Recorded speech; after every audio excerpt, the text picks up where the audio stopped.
You were all over everybody's television screens the past few weeks as we all watched The Last Dance. And as the series made note, your 95 Magic group was the last team to ever beat Michael Jordan in a playoff series. What bragging rights does that give you? It gives me huge bragging rights because no one else was able to accomplish that. We obviously caught Michael at a great time, just coming back from baseball. But at the end of the day, we do have those bragging rights to saying that we're the last team or the only team in that span to have beaten that team, that great team. You were also part of a college team that actually beat the Dream Team in a scrimmage before they went over to the Barcelona Olympics. And that's the game not as many people talk about, but it was you, Chris Webber, Allen Houston, Bobby Hurley. What do you remember from that? Grant Hill and those guys, yeah, it was an unbelievable select team that they put together, and we were a bunch of young guys who were eager and they were very competitive in the very first scrimmage when we got to La Jolla, California. uh, Out of coming out of the stage shock of just in awe of all of these guys that we've always looked up to. Started playing basketball and got some momentum and beat those guys the first day, and then after that it was downhill. They knocked us right back into reality. But that first day, First day was good for us. It was a great day.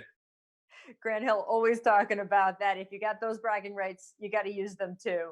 Now, Absolutely. since The Last Dance was really a tribute to not just the Bulls, but 90s basketball, I was personally hoping that Lil Penny would get his own section. I mean, Lil Penny hung out with Oprah and Jay-Z. He was iconic.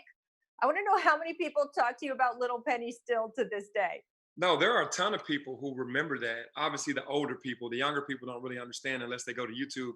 But that campaign that Nike created for me, it definitely took me to another level. And there are people in today's time that are really still talking about the Little Penny commercials. The story is that Eddie Murphy was initially asked to be the voice, but he turned it down, which is how we got Chris Rock. How different would history have been if Lil Penny was a little more raw, let's say? Yeah, that would have been incredible because to me, Eddie is the GOAT now living, is the GOAT. And, but it wasn't so bad to get Chris Rock. I mean, Oh, no. he wasn't as known when he got at the spot versus Eddie Murphy. Everybody know Eddie Murphy, who he was, but Chris Rock definitely did an unbelievable job still. But to have Eddie Murphy, that would have been very different. Would have been an R-rated puppet. I'm just saying. I do want to ask you about Memphis and the challenge of coaching in this pandemic. You had recently been trying to help out draft prospect RJ Hampton by having your staff work him out a little bit, but the school closed those workouts down because they didn't feel they were in line with their COVID-19 protocols. How hard is all of this to navigate for college coaches? It is very tough.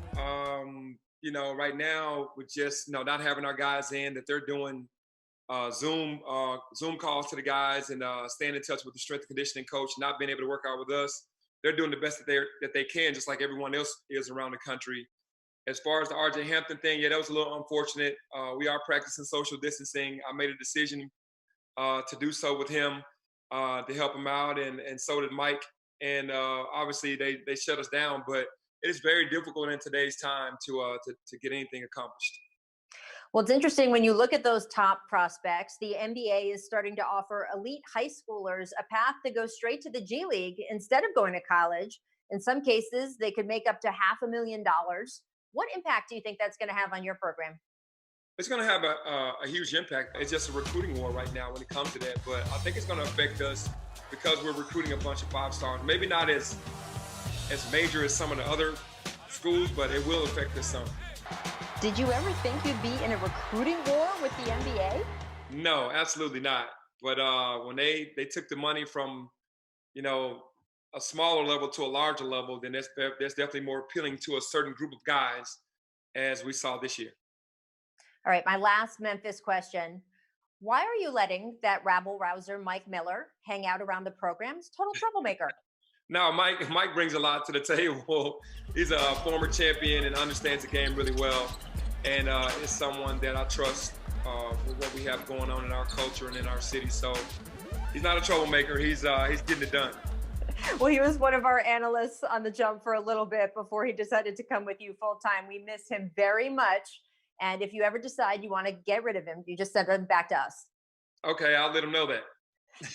Thanks so much, Penny. Always such a smart conversation with you. Thanks for joining us. Well, thanks for having me.